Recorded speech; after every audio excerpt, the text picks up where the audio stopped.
This podcast is presented by Skies Magazine. If you're interested in the Canadian aviation industry, Skies is your go-to multimedia resource for the latest news, in-depth features, stunning photography, and insightful video coverage. Whether you're an aviation professional or enthusiast, Skies is dedicated to keeping you informed and bringing your passion for aviation to life. Visit skiesmag.com to learn more and subscribe to stay updated on all things Canadian aviation. Fuel and ignition switches. On. RPM switches. Set. TD switches. Normal. Doors and hatches. Closed. Lay down. Strobe light. On. Restart check is complete. Clear left. Engineers. Start number 2. Starting 2.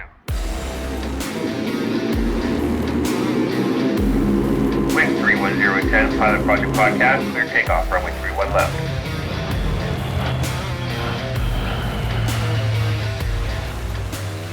All right, we're ready for departure here at the Pilot Project Podcast, the best source for stories and advice from RCAF and mission aviation pilots, brought to you by Skies Magazine. I'm your host, Brian Morrison. With me today is Major Ian Wookey, a TAC-Hel pilot on the CH-147F Chinook and current Executive Assistant to Chief of Air and Space Force Development in Ottawa, Ontario. Ian, it's great to get you back on the show. Thanks again for being here. Hey, happy to be here again, Brian.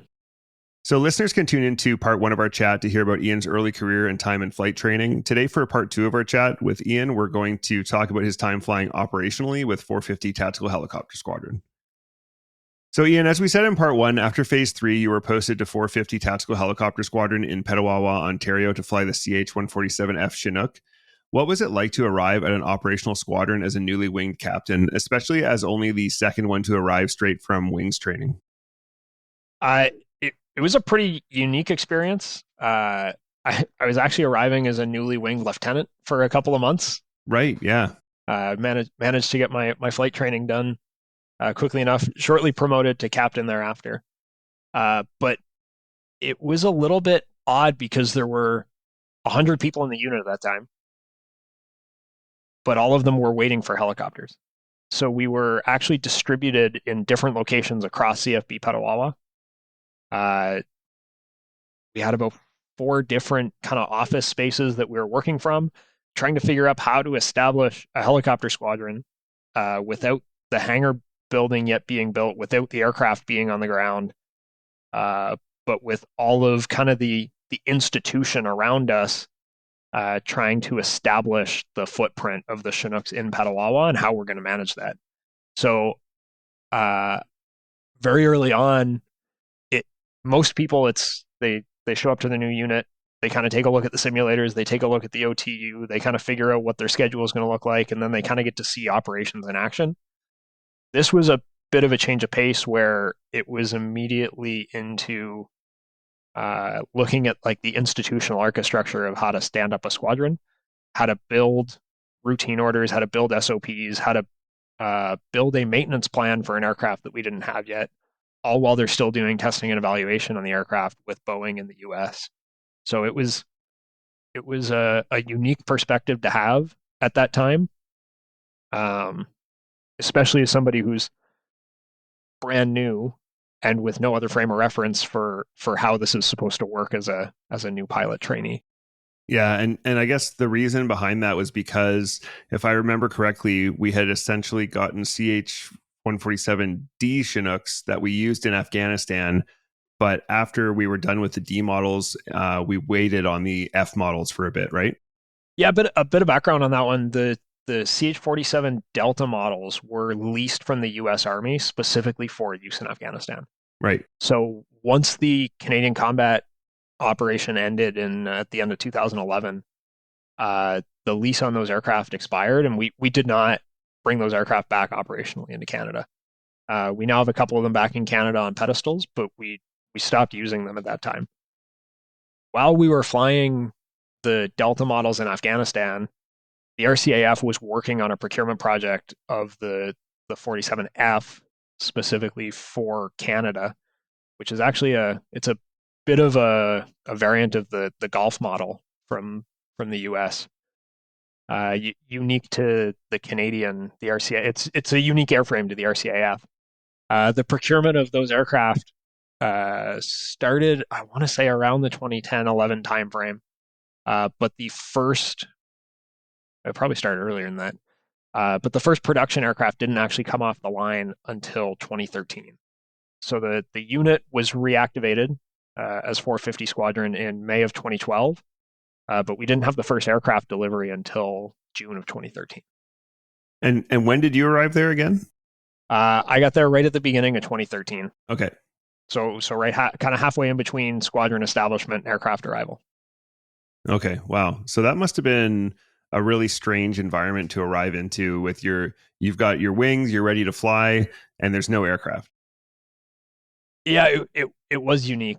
Luckily, I was going back to a Petawawa, which was a base I knew well from my time at 427. Yeah. Still had a lot of good relationships and contacts with some friends in the Army in Petawawa, so I wasn't completely out of my depth or element, but I also had unique experiences to be able to get involved in things like the actual build of the hangar. I was able to walk through that building a few times as it was being built and kind of help have input on where different parts of the unit were going to be located in the building and how we were going to shape occupation of that building, right? So again, unique experiences that aren't necessarily related to piloting, but are definitely related to just being an officer and doing things for the military and being prepared to be effective in whatever role you're put in. Yeah. So as we've said, you arrived about 6 months prior to the delivery of the first 47F Chinook. Why were these helicopters a significant upgrade to the Delta models? So the Delta models were production airframes from kind of late 80s, 90s. Okay. These F models were, and the designation CH-147F is the specific Canadian designation, which also differentiates them from the CH-47F, which is the American, the U.S. Army variant. Right, and they're different aircraft. And they are different aircraft. I mean, a Chinook is a Chinook. They look the same, they sound the same. But some noticeable differences you'll see with our aircraft. The first thing you'll notice is the fuel tanks. So we've got fuel capacity that's about double that of a D model or an American F model. That gives us 4 to 5 hours of endurance, which was a specific requirement for us to be able to operate across Canada. It's a pretty wide open land, and I can absolutely assure you that we have made use of being able to fill those fuel tanks and go for long distances, 500 to 600 nautical mile legs in a Chinook, which is a little bit long for most helicopters of that size and fuel burn. Some other things we did, we upgraded the electronic system in the aircraft. So we've got larger, more robust generators. We've got a third rectifier in the aircraft, which is unique, and we've got a power distribution system that's been beefed up. Not to get too technical, but there's the power distribution to convert between the AC and the DC is more robust than some of the other helicopters. And how we manage the systems across the buses actually allows for better load sharing. Okay. It's as a very technical aircraft, and it's fully digital, glass cockpit, automated flight controls, hydraulic boost on all the systems. There's a lot of power demand, and especially if you start putting mission kits on it, like the EOIR, which is the camera. Yeah, the electro-optical infrared camera. When you mount things like that on the aircraft, the power draw that comes at it could overwhelm certain electrical systems, but with the system we've got on the aircraft, we really don't have any issues with power draw. Okay, so some pretty significant upgrades. Significant, and I'd say necessary for operating in the Canadian climate. Yeah, for sure. So with the vast majority of qualified pilots being on their second operational airframe, how do they look at you being straight off your wings course? Did you feel you had something to prove? You'd have to ask them how they looked at me. But I'll say it was actually really good to be able to learn from them. Everybody in the unit, besides the few of us who were newly minted off of flight training, had operational experience on another fleet, a lot of them on the Griffin, and a lot of them had combat experience from the D model, having just returned from Afghanistan. So being able to learn from some pretty senior instructors in tactical aviation who I had to fly with early on, to be able to learn from the Boeing instructors who were in the building at the time. Because when we were initially standing up the squadron, part of the contract for the Chinook project was to have Boeing teach the initial cadre of military students, which at that time included us because we were there and they were there. So being able to learn from most of those Boeing civilians who were all high-time U.S. Army Aviation Chinook crews as well, it definitely benefited the training that we got to be able to learn from their experiences. At the same time, we were crews who had just been trained on, I don't want to call it a fully digital system, but digital systems, glass cockpit in the Outlaw, in the Bell 412. And the Delta models we had leased in Afghanistan were completely analog. They did not have the digital systems in them at all. So crews coming off the Griffin at that time or the 47 Delta didn't have the same experience with advanced flight management systems, glass cockpits, kind of like the digital side of aviation. So it was interesting in that as much as we were learning from them, I think they learned from us because we had a little bit of savvy in terms of, we'll call it the button pushing, of being able to fight the aircraft. Because as much as it is about flying the helicopter, once you can fly the helicopter, and this Chinook is so advanced with some of the digital autopilot capabilities it has, it can literally fly itself for a lot of regimes of flight. The real challenge of flying the aircraft actually comes in fighting the aircraft, and that's usually using the mission kits, using the radios effectively, using the mission management systems effectively, being able to build your SA and the battle space around you to make sure that you can get whatever you've got in that aircraft to the right place at the right time, in the right configuration. Yeah, and that's I think that's true for a lot of platforms in the Air Force, that flying the aircraft is just step one, because you're not there to fly. Technically, you're there to accomplish a mission, and you accomplish that mission with the systems on board. So systems management and using the equipment on board really is the meat and potatoes of accomplishing the mission. Yeah, 100%. And that's absolutely no different with the Chinook. It's just now you're dealing with even more radios, even more mission systems, fully digital architecture, fully digital cockpit setup that was unique to some people who hadn't seen it before. But we had the group of us who got to the squadron early out of flight training had a bit of an aptitude for picking up quickly. And I guess that's the other advantage of being there early. We got to talk directly to some of the contractors from Rockwell who had done the initial design on our cockpit system, to be able to actually learn from the engineers and the folks who built those systems how they actually functionally worked, to be able to better design SOPs for use around that. That's really cool. How long did you actually have to wait for your operational training flight, or OTF? It was about 18 months, 16 to 18 months before I actually climbed into the cockpit for the first time, to be able to start my flight training. So it wasn't a short wait by any means.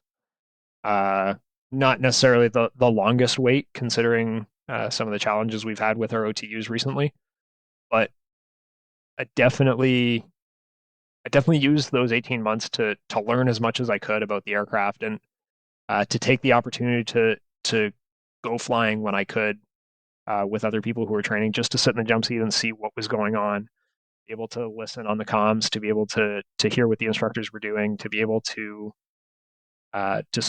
speak to the instructors who were already flying, and absorb as much as I could just by being around it. Yeah.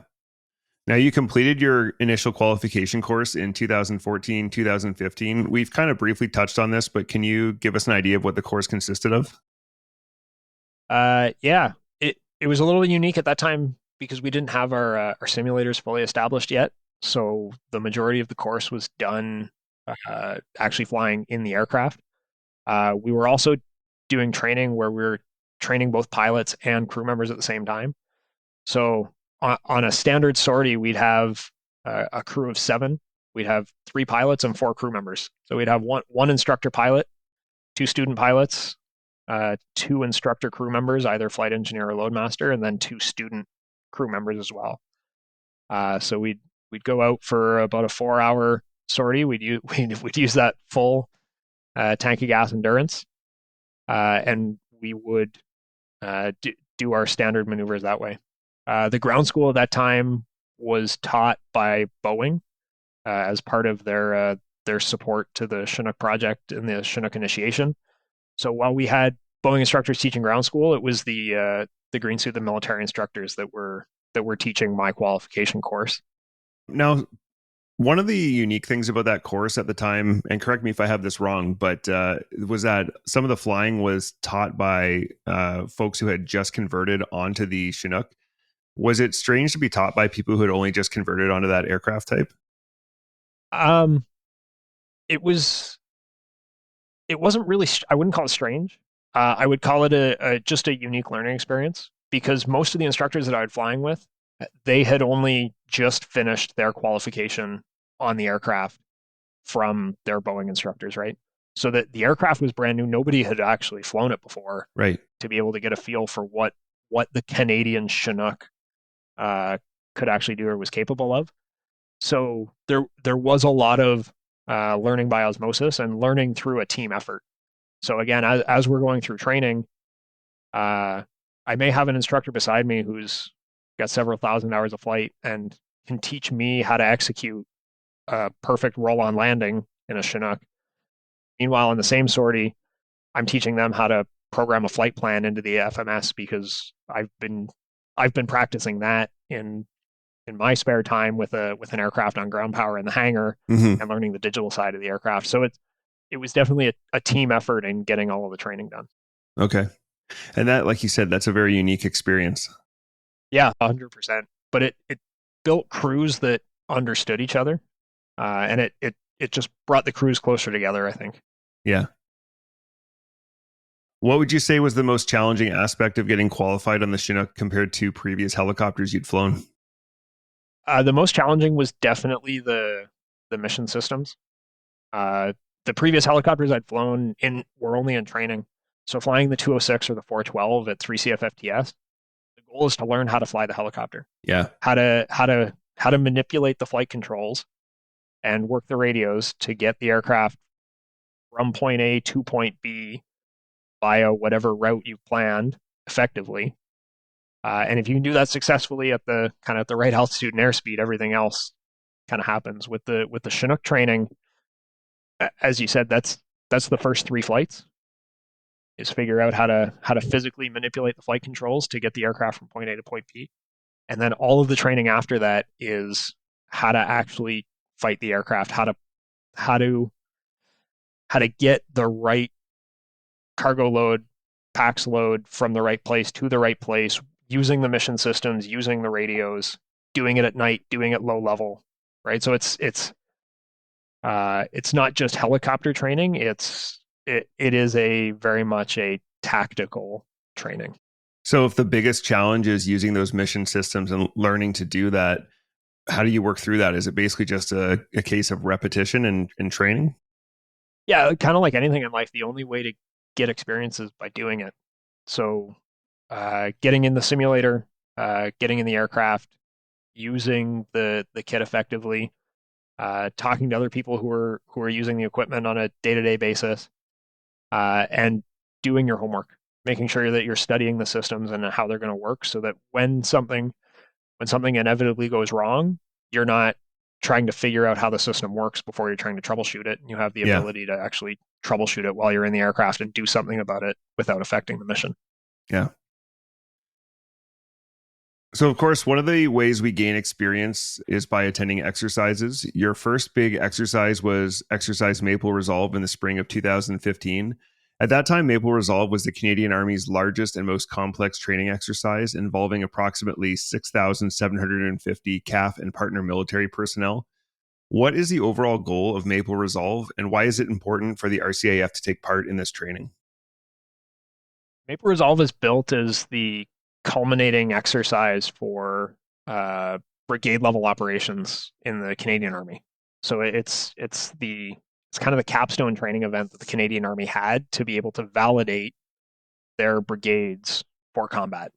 And it's a brigade force on force exercise in Wainwright that the objective was to simulate a combat environment for the Canadian Army to be able to test themselves and their effectiveness for eventual combat operations.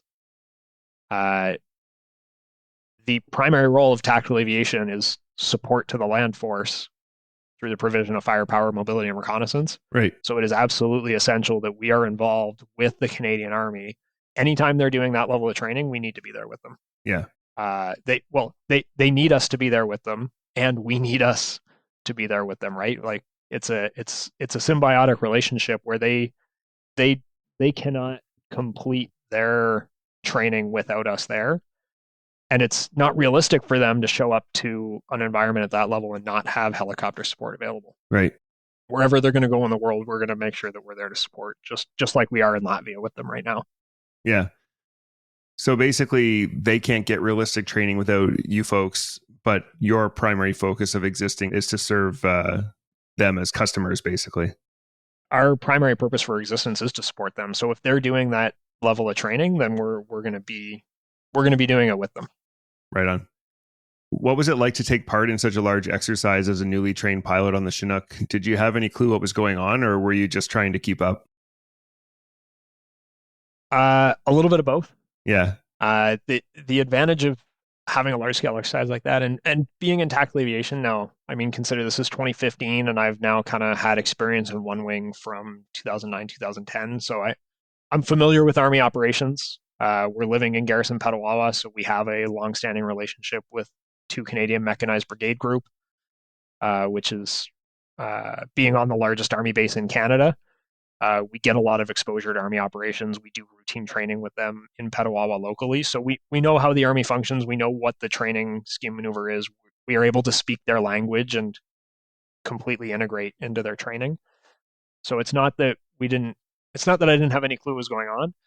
It's that as a new first officer on a Chinook, it's trying to now take everything I know about the Army, take everything I know about flying a Chinook, and marry it together in a way that's operationally relevant, and do it in a multi-aircraft formation. I think that was my first exposure to being able to actually fly with Griffins, the CH-146s in formation, to be able to fly with multiple Chinooks executing actual training with live troops with live equipment. So that was the big step up in training for us, was not just flying a Chinook, not just supporting the Army, but actually doing it at scale, multiple aircraft, multiple crews, 24/7 operations. So now you're getting into the routine of, okay, what's this actually going to look like when we're doing it for real? That must be pretty exciting. Like the first time you're in formation with a large helicopter force and I imagine you're landing in a field and having a ton of troops like get out of the helicopters, and that must be pretty cool. Yeah, it's really cool to see from in the helicopter. It's really cool to see on the ground. So one of the roles I had during that exercise was to be the aviation liaison officer. So I actually was embedded with one of the battalions of Army forces that were on the ground at that time. I was out with them in the field for 5 days, helping them plan and prepare for a large-scale or mobile mission. And it was my first exposure to actually being on the ground, radio in hand, helping to coordinate the onload in the pickup zone for this kind of company's worth of troops that's about to get on the 3 Chinooks that are coming.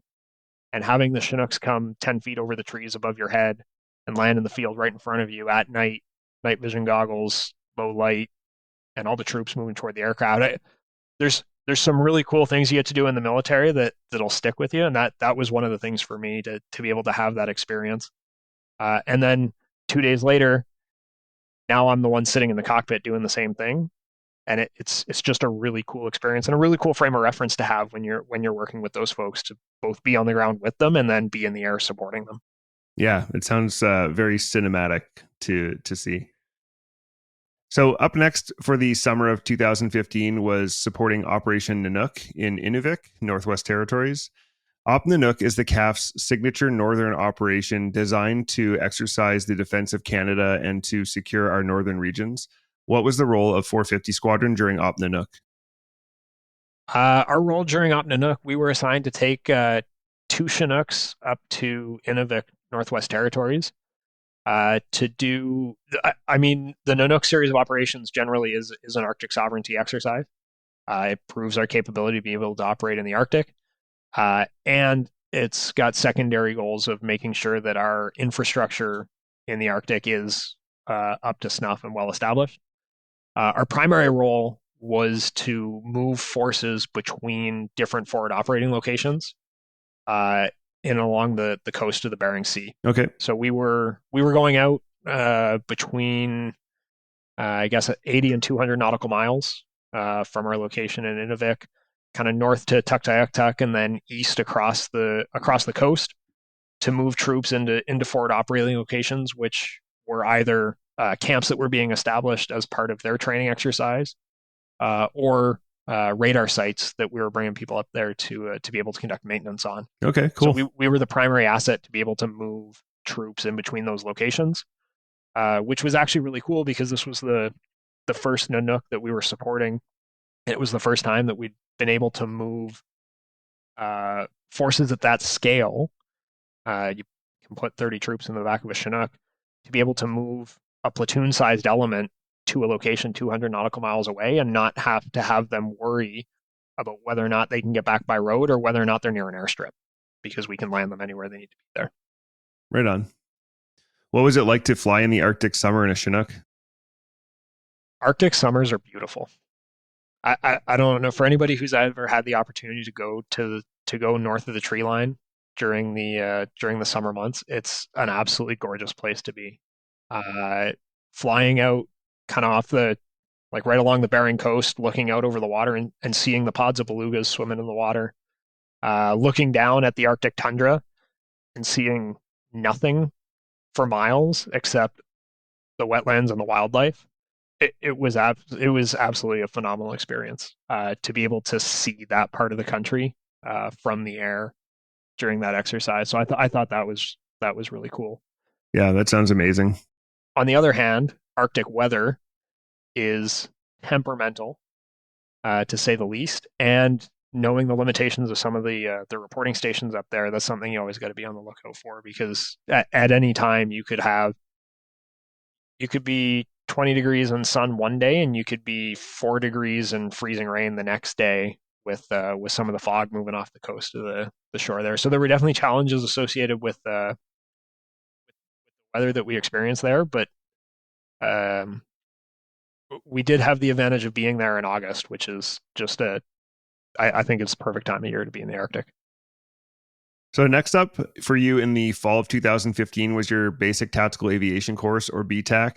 What was the purpose of this course, and can you give us a breakdown of what it consists of?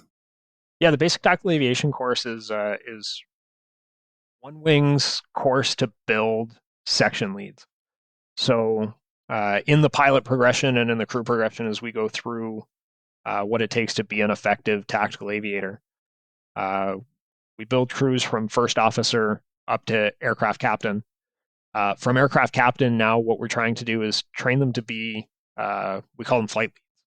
And that's not just be able to fly your aircraft, not just to be able to manage the mission of your aircraft, but now to be able to do it for other aircraft.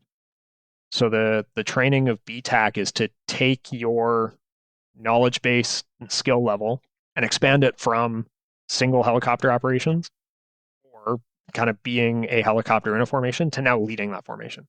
So can you take another Chinook and be in command of those two aircraft and those elements and actually do mission accomplishment? Because realistically, as a helicopter force and in One Wing, whether Chinooks, whether it's Griffins, we can operate alone, but it's not ideal. Having mutual support of another aircraft is definitely the best way for us to operate in any tactical environment, for any emergency response, for any tactical effects, putting weapons downrange, defensive systems. It's always better to operate in at least two, and sometimes more. Mm-hmm. But two is kind of the ideal number. So how do you now lead that element into a combat environment, into a complex mission environment, and be able to do that? So that's what we do on our basic tactical aviation course. That was a bit of a step for me at that time, because that was probably only 6 to 8 months after I had actually gained a category on the aircraft. So I did have the challenge of being one of the most junior experience-wise pilots on the course. So that was a pretty steep learning curve, but it was really rewarding, and actually being able to get exposure to, again, operations at scale. And the way that BTAC is built, it's Griffins and Chinooks operating together. We've got typically got forces from Petawawa, from 2CMBG will come out, help support us there. So we'll be putting live troops and equipment into a training area to be able to simulate what it's actually like to move them in combat. Wow. So really, really rewarding training, and really intense, because it's not just the flying, it's the planning too. So it's how do you effectively build a plan for your section now to get from point A to point B through enemy defenses, within weapons engagement range, or outside of weapons engagement range if you're planning correctly, of the enemy that you're trying to counter. So it's demanding training, but it's really, really valuable. You mentioned that for you, the biggest challenge was being fairly junior on the course. How did you overcome that challenge? Same way I overcame all the challenges. I leaned on everybody else around me. Yeah. I definitely, it's a team effort. Leaning on the crews that I had with me, leaning on the experience that I had around me at that time too. Again, at that time we were lucky enough to have a whole lot of senior aviators who had that level of combat experience and could give you a good frame of reference for what was going on around you, and how to work through some of the challenges that you're facing on the course. So whether it's, because lack of experience is not something you can overcome quickly. Right. You can only overcome by doing it or getting experience, or by learning through others' experience. So having those people to lean on and learn from was definitely beneficial for me. Yeah. How did it feel to take on the responsibility of being a Chinook section lead? Did you find your perspective and priorities changed? Priorities, no. Perspective, yes. It's definitely one thing. It's one thing to be a pilot on the Chinook and be a first officer and be able to jump in the cockpit and just go flying, and have somebody else sitting beside you who's senior and responsible for all the critical decision making. Right, you're kind of just reacting and helping and being there as a competent pilot to be able to help achieve the mission. But now, as soon as you go aircraft captain, section lead, now you are the one who is charged with making decisions on behalf of that aircraft. You are the one charged with making decisions on behalf of that crew. It's now your responsibility to make sure that the 2 aircraft, the 8 people, 10 people in the crew are actually able to make it safely from point A to point B. And if something does go wrong, which inevitably plans change, things go wrong, it's ultimately your decision to decide what's going to happen next. Now, you're not taking that in isolation. You're obviously talking to the people you've got with you. But knowing that going into the mission, that you're the one who has to be the responsible decision maker for millions of dollars of assets and multiple lives, definitely changes your perspective on how you're going to make decisions during that mission. Mm-hmm. And that's the big thing too, is in the training, you really get a sense of risk acceptance and risk tolerance, and having those conversations with the supervisors and the people who can accept that risk, to know what risks are acceptable to take and where kind of your level of risk tolerance lies as a senior decision maker. For sure. And that's something that develops with time too, right? Comfort with risk and understanding which risks are acceptable and what makes sense. Absolutely. And I think that's something we really drive home in One Wing through the mission acceptance launch authority process, through the training we do with the BTAC, with the ATAC, is getting that understanding of who is in command of what element and who is the risk holder and who's able to actually accept the risks that you're going to take. Because ultimately it may not be the commander taking the risk that they're assuming. So as an aircraft commander or a section lead, you have to be able to take that commander's intent, take that commander's risk tolerance, and make sound decisions with your crews based on kind of the risk window you've been given and the requirements of the mission. KF Aerospace, Canada's largest MRO and founding partner in Squa for the Future Aircrew Training Program, is proud to be the exclusive North American dealer for the Grobe 120TP. The Grobe 120TP is a world-class training aircraft, combining turbine power, advanced avionics, side-by-side seating, and full aerobatic capability.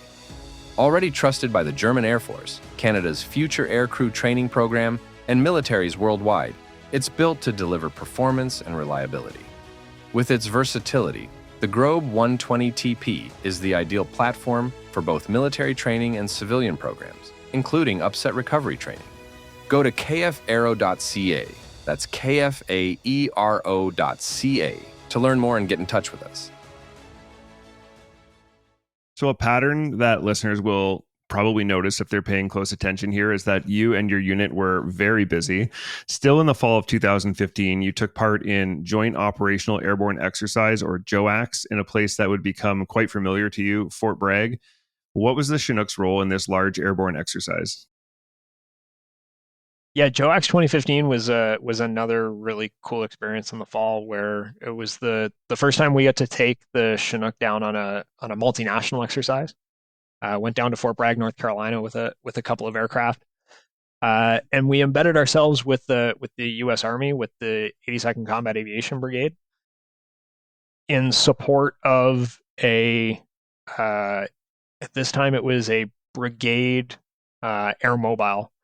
The 82nd Airborne Division has a mandate to be it. I mean, it is the premier airborne division in the U.S. Army. And they do what's called JFE, Joint Forcible Entry, and kind of airfield seizure tasks at scale, at a division level. So if you need somebody to jump into an AO behind enemy lines, and for the listeners, an AO is just an area of operations. Be able to hold a piece of terrain, you're going to probably call the 82nd. So what we were doing there is we were training at a brigade level airborne exercise where they were parachuting onto a simulated airfield, and we were embedded with the 82nd Combat Aviation Brigade as part of the support package of the helicopter force that was going to be following up with follow-on chocks of support equipment and personnel once the airfield was secure.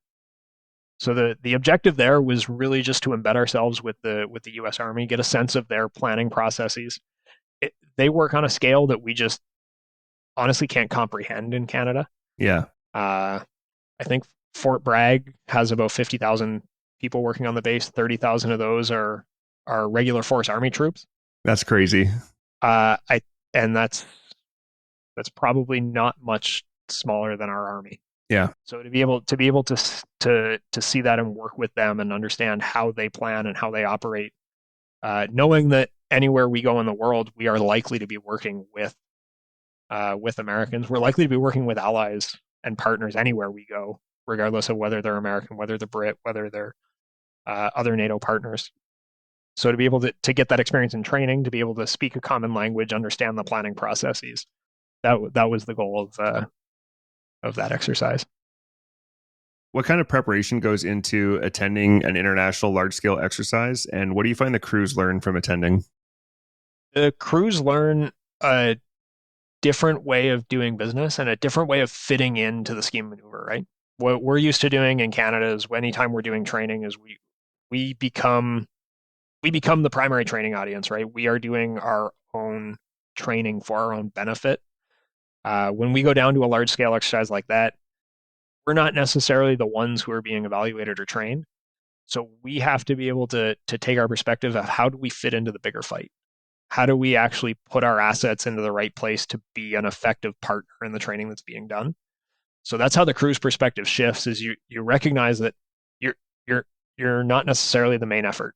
Right. You are a supporting effort, enabling a larger force to be able to achieve their aims. So how do you make sure that you're not the one getting in the way of success by being competent and effective in what you're doing and integrating yourself fully into their planning? Yeah, it's very important, right? Like, you're accomplishing some pretty essential training for a large unit, and like the last thing that you want is to be the reason that training hits a hitch. In the winter of 2016, you attended Exercise Trillium Response in Pickle Lake in Northern Ontario. The aim of this exercise is to maintain and sharpen the CAF's operational capabilities in austere Arctic environments. What special challenges do these conditions bring to operating the Chinook? Yeah, Trillium Response was that year. It was led by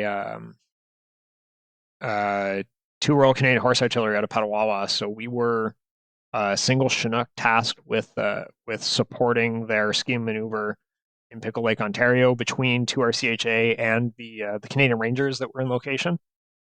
That was really good cold weather exposure for the aircraft to figure out how do we operate in conditions like that. So the aircraft is tested and is capable of operating well into the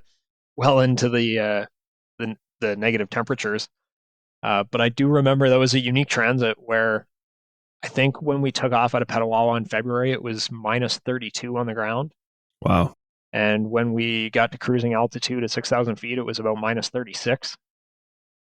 And the Chinook has a heater in it, but it's not a pressurized cabin by any means. It's not the heater is just to take the edge off. Yeah. And it stops taking the edge off at about minus 10.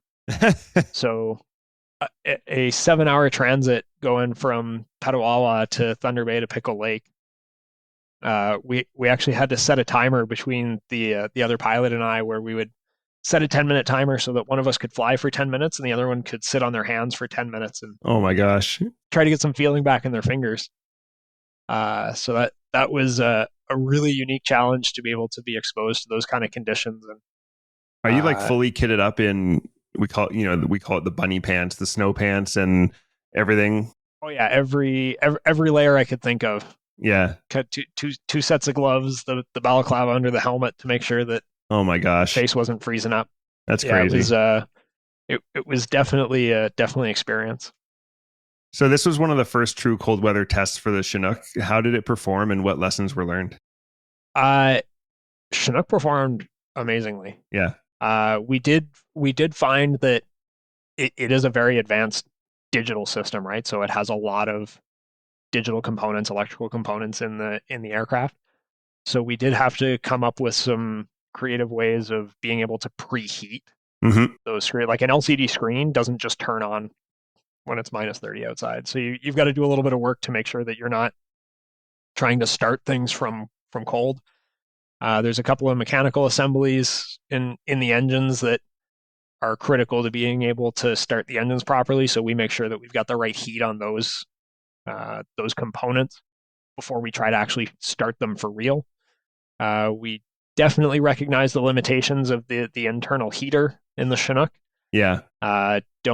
Don't count on it being effective even when it is turned on to max. But the other thing we learned too is how to operate in those environments and understanding what support requirements were needed. So operating from the airfield in Pickle Lake, I mean it was cold enough that they had trouble getting the fuel truck started. Oh wow. So now how do you what's your contingency involved if they can't actually get a fuel truck over to the aircraft to be able to fuel? Can you get a Chinook down to a fuel cabinet to be able to overwing 7,000 liters of fuel into a Chinook, and how long does that take? But no, like to gravity feed it basically. Yeah. Oh wow. Takes about 6.5 hours, if you were wondering. I was going to say that's a process. Yeah, it's definitely not the ideal solution. Yeah, when you lose the capability to pressure fuel, you're in for some long delays. Yeah. Yeah, it was definitely a learning experience for the crews and technicians though too, right? Yeah. So how do you have your work rest cycle so that you can actually function in those conditions? How do you make sure that your personal equipment is safe and effective for you Yeah. instead of leaving it out in the cold? Yeah. So making sure it's in a warm, dry place so that when you put it on, it still functions normally for you. Yeah, and like for the ground crew, making sure that they stay safe and don't end up with like cold weather injuries and things like that. Yeah, making sure that they've got appropriate work rest cycles, making sure that what things can we do as a crew? So can we make sure that, hey, can we fuel the aircraft as soon as we land so that the aircraft is still relatively warm when we're doing it instead of waiting to fuel in the morning? Can we do some maintenance activities while the APU is running so that we have a somewhat warm aircraft to be able to conduct those activities immediately after landing instead of having to wait, shut down, go back a couple hours later like we might do in a normal routine. Right. And just for listeners, APU is auxiliary power unit. It's just a generator that runs on a small, is it a turbine on the Chinook? Yeah. Yeah. Yeah, it's a small jet engine in the back of the aircraft that Yeah. helps us run all of our systems without having to turn the engines on. Yeah. So you also took part in the mountain flying course in the spring of 2016. I've heard that this course is an absolute blast. How did you enjoy it? Mountain flying course is probably one of the best courses I've ever done in the military. Yeah, that's what I always hear. Yeah, it's a beautiful location, Penticton, British Columbia. Flying, it's with Canadian Helicopters is contracted to provide the support to the CAF. So we fly their civilian helicopters with their civilian instructors in the Okanagan Valley in the Rocky Mountains, kind of on their schedule to learn how weather effects can change in the mountains and how it affects helicopter operations. So it's actually really, really valuable training to be able to actually go up to 8, 10, 12,000 feet in a helicopter and be able to see what winds do at that altitude, to be able to go into a cirque or a bowl and realize, okay, what happens in a strong updraft, what happens in a strong downdraft, where can I be, where is it safe to be, and especially where is it not safe to be? Yeah. What are your safe approaches or unsafe approaches when you're coming up to a barrier with strong winds, either at altitude or not at altitude?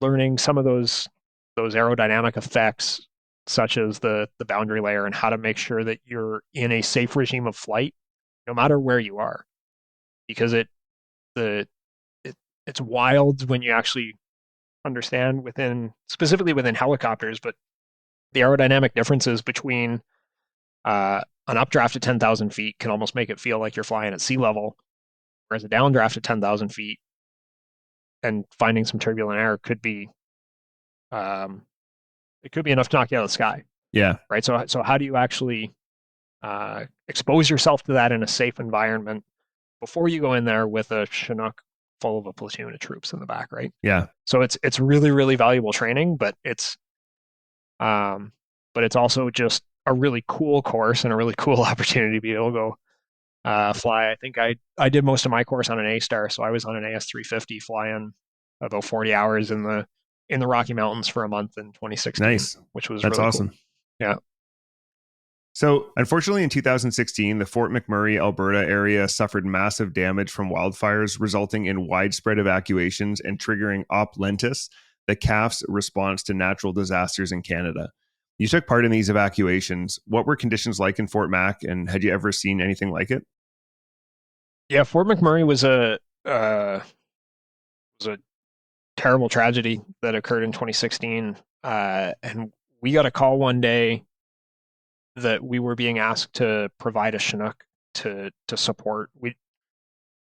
It was a really quick turnaround to get a Chinook out to that part of the country.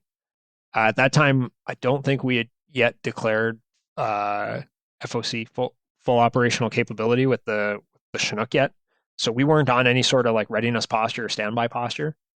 But we got asked to go out and do whatever we could to support out there. So we took one Chinook, flew it pretty quickly across the country, and arrived in Fort McMurray. I want to say it was about 10 hours after the fire. It actually burned across the airfield. When we landed on the airfield, you could still see some smoke and some steam coming up from different sections of the infield. Wow. On Fort Mac Airport, and the tree line behind it. So we were staged there with a bunch of other civilian firefighting agencies that were out there in support. Our primary task was to be prepared to move troops and equipment to any areas that have been cut off by the wildfire. So if the wildfire was to continue to burn across the major highways there, and folks were going to become isolated, we were there postured to be able to provide response for evacuations to areas that didn't have an airfield. Luckily, it never got to that point, so we didn't end up having to do any specific evacuations while we were there, but we were able to provide a few pallets of equipment, remember it, food, water, basic toiletries, hygiene supplies. We had about 3 full pallets of it stuffed into the back of a Chinook that we were able to fly up north to one of the northern communities that was not fully cut off, but was isolated enough that they actually couldn't get any equipment in by road. Okay. So it was at Fort Mac Airfield. We did a crossload from a C-130 that came in, dumped a bunch of pallets for us. We loaded into the back of a Chinook, and we flew it about an hour and a half north to one of the northern communities and dropped it off there. And I think that was the first time that the Chinook had ever been used in an actual force employment role for a domestic operation like that for an Oplantis. So with that being the first force employment role domestically, were there any big lessons learned? Like, did it perform well in the conditions of a wildfire?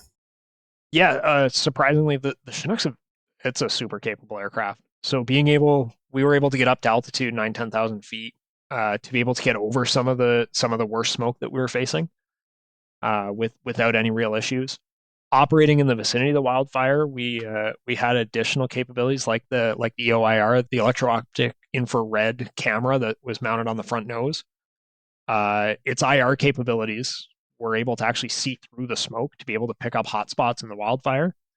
So even in low visibility operations, we were able to use that to help mark a path through the AO, and we were able to actually pick up some of the hotspots that we're seeing on the ground and be able to relay that information back to Alberta wildfires as we were flying around the AO. So this next one brings back great memories for me, as I was at RIMPAC in Hawaii in the summer of 2016 as well. However, while I was hunting submarines with the U.S. and multinational navies, you were embedded with the U.S. Marine Corps to conduct brigade-level amphibious assaults, including shipborne operations. First of all, how big is a brigade, and how many aircraft and ground troops are involved?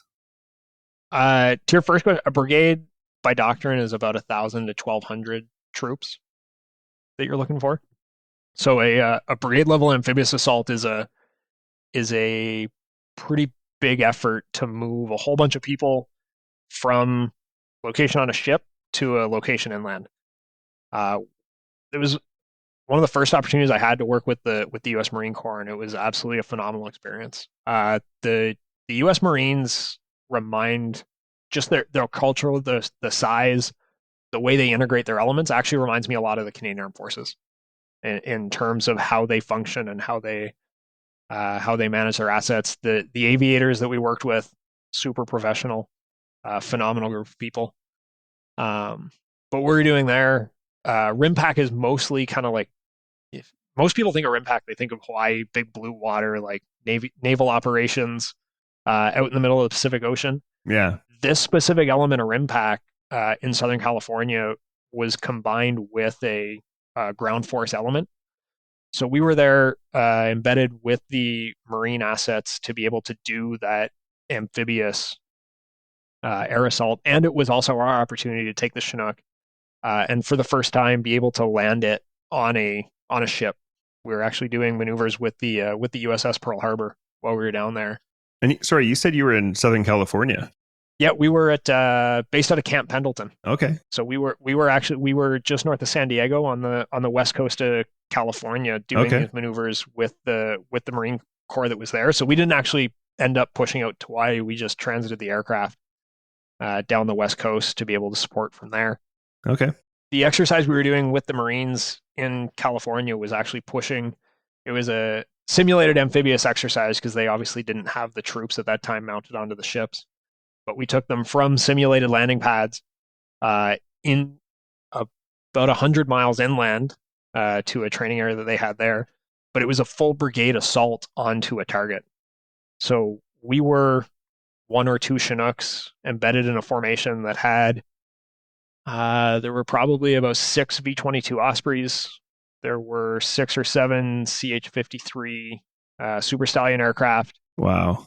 Those are huge. About a dozen UH-1, the Hueys, and the Cobra attack helicopters. Wow. That were embedded. So it was another large-scale kind of international, multinational formation that we just got to play our small part in. But getting to see the Marine Corps planning work within their planning process, be an effective element within the lift assets there. So directly in formation with the CH-53s. Another really cool experience to kind of show off the capabilities of the CH-47. Wow, that sounds awesome. So you attended your Advanced Tactical Aviation course, or ATAC, in the spring of 2017, qualifying as a Tactical Aviation Air Mission Commander for large-scale multinational operations. What did this course consist of, and what does this mean in a nutshell? We talked earlier about BTAC and the Basic Tactical Aviation course. So ATAC is the next logical progression for the one wing kind of mission commanders. So this now is designed for pilots and crews to be able to lead formations of scale. So now instead of just worrying about your section, now you're doing kind of multi-type, so we call it mixed MDS, multi-nation, complex, within the weapons engagement range of the enemy, now leading the planning and execution of those large-scale tasks. So that's what ATAC is really geared toward. We only run it right now once every 2 years, so it's a pretty sought-after qualification in one wing for the most experienced aviators that we have. It's again very demanding training, but it allows us to be able to operate in the combat environments where we're going to go. As I said before, we are never going to be operating in an environment where we are alone as Canadians. And if we are, it's not at the same scale. Yeah. But we don't have the capacity to own the airspace. If you think about how things are functioning in Eastern Europe right now, NATO owns the mission. Canada is providing a brigade and an aviation battalion to the multinational brigade that's in Latvia.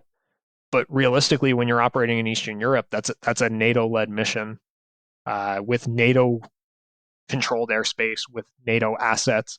And we're never going to be operating just as a Canadian contingent. We always have to be able to work with our multinational partners to be able to achieve those aims, and we have to be able to do it at scale. Yeah.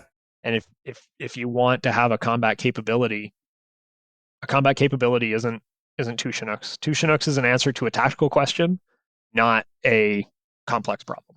Right. So when we're running through the course consists of some advanced handling techniques. So we work on some, call it DACM, the defensive aerial combat maneuvering. That's basically dogfighting, right? Yep. At a helicopter level, both for the exposure to how to operate the aircraft at the limits of its performance envelope, and also to give you a frame of reference for how to work inside a complex airspace. Okay. So we do that training with fast-jet trainers. So I had the opportunity to actually fly against F-18s and see what we look like on their radar, have them try to target us, try to break that engagement with them to know what that looks like in time and space. Then we move on to complex mission sets. And some of the things we cover in there, like large scale air mobile operations, some advanced tasks like SCAR, strike coordination and reconnaissance for the Griffin pilots, personnel recovery, downed aircraft scenarios, any of those complex mission sets that you may be exposed to in an operating environment that will involve several aircraft and several agencies to be able to pull it together. And we do this training with live ground forces, with live air forces. So we've had both top bases and four-wing and support doing those exercises. So it's a culminating exercise for one wing, because we'll actually we'll bring all of the training that we do during the year together. We'll push FARPs out. We'll work. What's a FARP again? Oh, sorry, a forward arming and refueling point. Right. So we'll be able to push troops into the field to be able to set up a forward arming and refueling point, to be able to leverage those assets just like we would in a combat environment. Working with our partners in the Air Force, trying to work under fast air. So working with the F-18 community to see how they operate, and what it's like to integrate yourself into the 30,000 foot fight when you're operating at 30 feet. Right. So it's actually a bit of a whole of Air Force training activity that One Wing puts on for that. It's really valuable training. And it kind of shows you why the course only runs every couple years, when you have that perspective of the amount of assets involved and units involved across the Air Force and the Army. Yeah, and we have to be able to fit it into the training cycle too, right? So we're never just out there doing it on our own, but when we are, it's not at that kind of scale. Yeah, for sure. So I'm really jealous of this next one. It must have been a highlight for you. You attended the Royal International Air Tattoo, or RIAT, in the UK in the summer of 2017. Can you describe how you get a Chinook to the UK and outline the training opportunities you had with the RAF Chinook squadrons? Yeah, that RIAT 2017 was definitely a highlight. We were able to do it in conjunction with the celebration of the 100th anniversary of Vimy Ridge, and the Battle of Vimy Ridge. Wow. So to get the Chinook over to the UK, we ended up packing it into the back of a C-17. So it turns out the Chinook one Chinook fits perfectly into the back of one C-17. If you do some hard work to pull the pylons off, take the rotor blades off, stuff them inside the Chinook.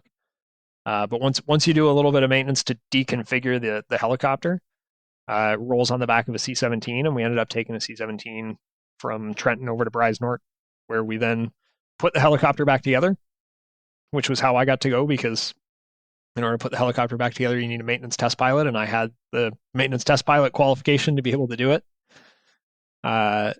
So once we got that aircraft back together, we moved it down to RAF Odium, which is the main Chinook base for the Royal Air Force, just on the west side of London, and we got to do some joint training with 18 Squadron there. Man, that sounds amazing.